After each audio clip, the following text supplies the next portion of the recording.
We are going to be running a beveled dovetail groove down the two ends, and then what I'll do is not glue the dovetail into place, and that will allow the wood to expand and contract. This is the bottom side. It'll allow it to expand and contract, and I'll put one fastener in the wedge that I put in there, and that should keep it flat and allow it some movement. So here we go.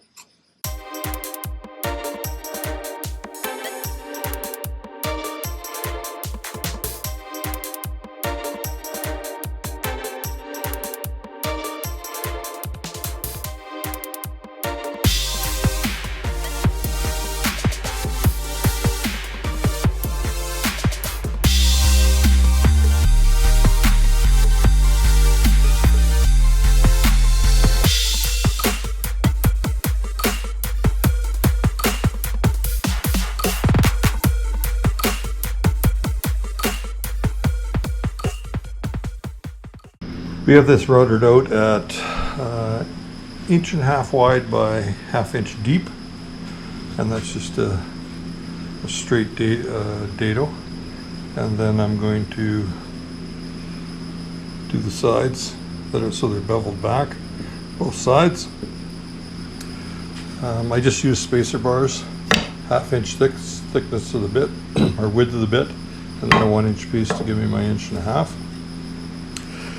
And I think we'll probably do the same thing here. We'll see how this works out. I'll probably do the same thing. Okay, let's get going.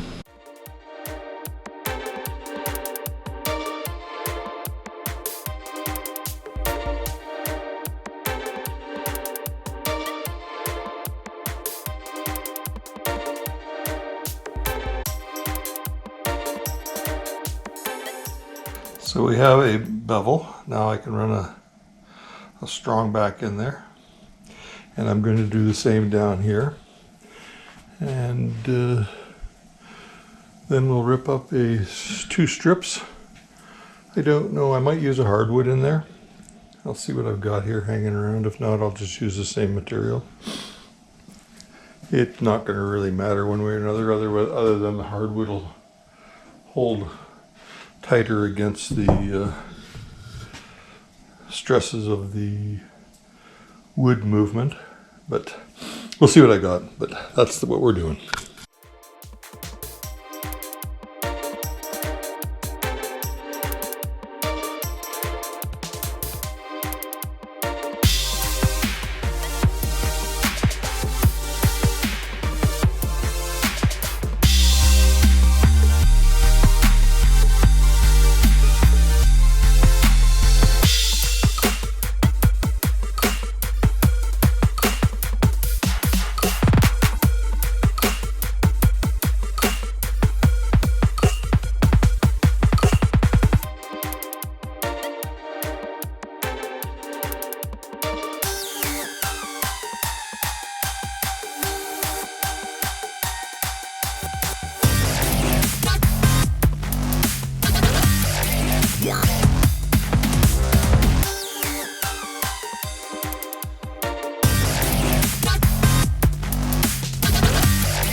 Okay, let's see if the struggle is real. Is the struggle real?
There we go. I have it put into place. I just basically need to sand her down, flip it over, give that a final sanding, and then we are on to staining. It's free floating. There's a little bit of glue in there, but just in the one area. That one over there, same thing. It's a 8-degree, I believe it's an 8-degree bevel on the slope. I just drove them in with a hammer. One end, I think it was, yeah, this end here was the tough one. That one went in pretty good. This one has a little tiny bit of a cup already starting on the material. I planed the backs of them off because I made this a little bit proud. But she looks good now. So let's get at the sanding.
You probably saw me put some triangles or pyramids down.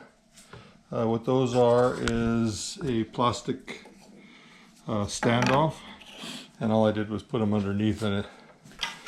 And it allows me to elevate the project. I use them for staining and painting, and then that way I can get on the edges and run underneath it so that I don't get any odd drips and runs. Not that it matters with a rustic finish. So here we go. Let's put some stain on.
And boom, it is stained.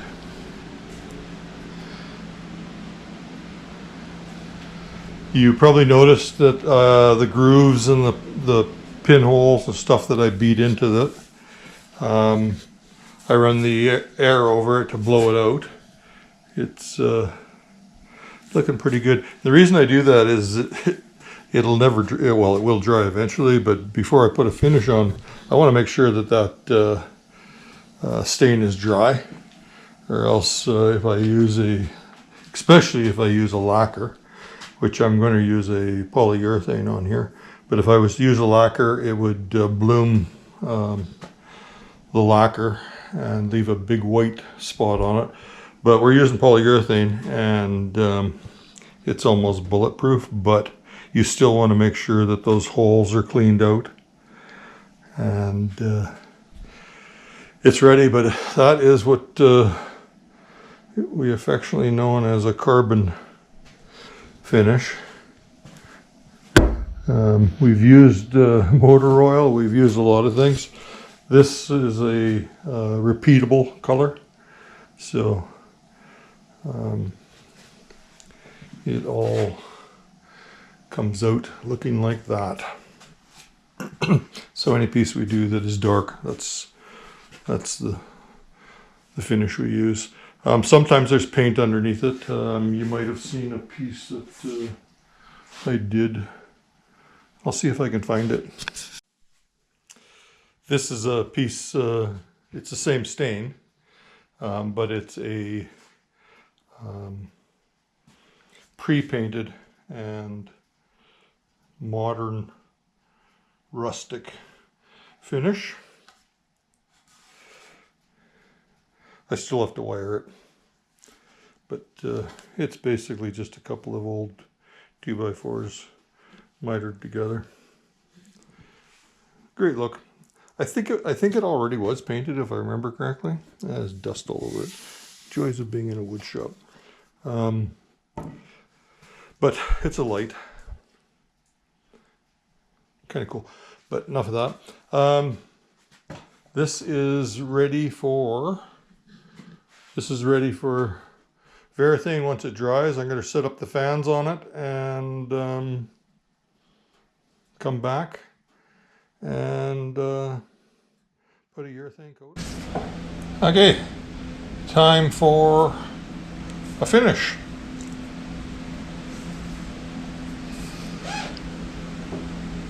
Varathane interior. Varathane interior satin.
First coat's dry, ready to sand. Shut that fan off.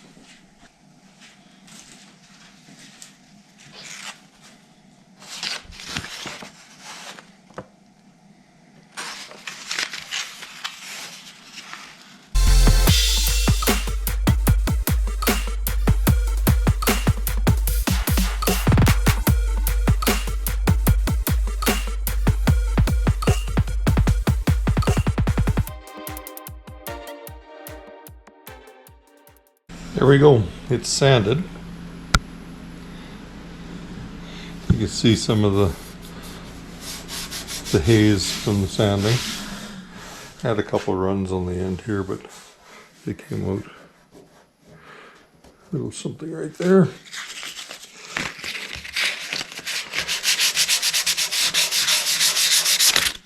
Gone. Okay, I'm just going to let this cure again a little while longer, and then I think I'm going to flip this over, get a coat on the front side of it, and then sand it down and put a second coat on. First coat on the front side. It's shockingly blue, but it does dry crystal clear. I always get the French side. Hablo anglais. Parlez-vous français?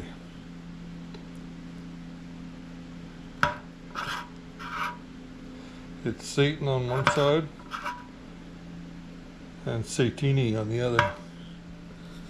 First coat of finish is on. You can see the outline of where the hinge was. The plugs don't really show up, but they're there. These show up quite nicely, as do a lot of the other distressing. It's been sanded, so another coat going on shortly. That's what it looks like. And there again, you can see that one. That's a hinge and the handle. Just subtle. It doesn't need to be, like I said, it doesn't need to be beat up. It's going to be usable. This is the least usable area, but it's just a matter of cleaning it up. That's actually that's kind of a noticeable one too, but looking good. Okay, we've married the two together, the old bottom and the new top, and that's what it looks like. That's the original base, and this is the new top.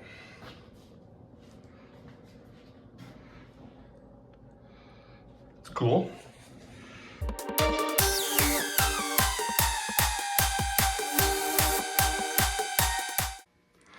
This is the one that I replaced.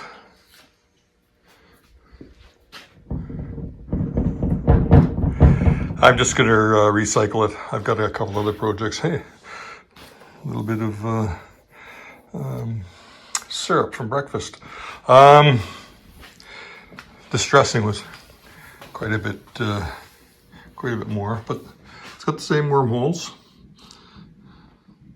Little more wormholes.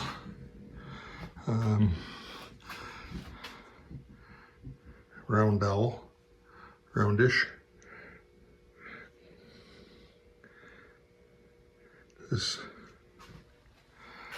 There's some nail holes, some bolt holes, and all the holes were put in by me for visual effect, because that's what it would have looked like.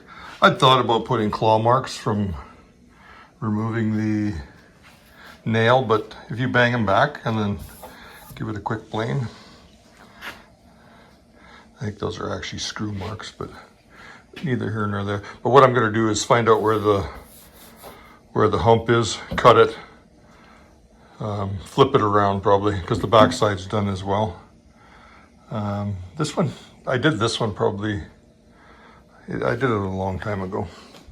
So it served its purpose. It's got, there we go, it's got kids painting or somebody putting paintwork on it. It's our breakfast table as well, so it's functional. This one here, you can see why I went through the process of making another one for it, but this is going to be a cast iron pan holder. and it'll be up on the site pretty soon as a video.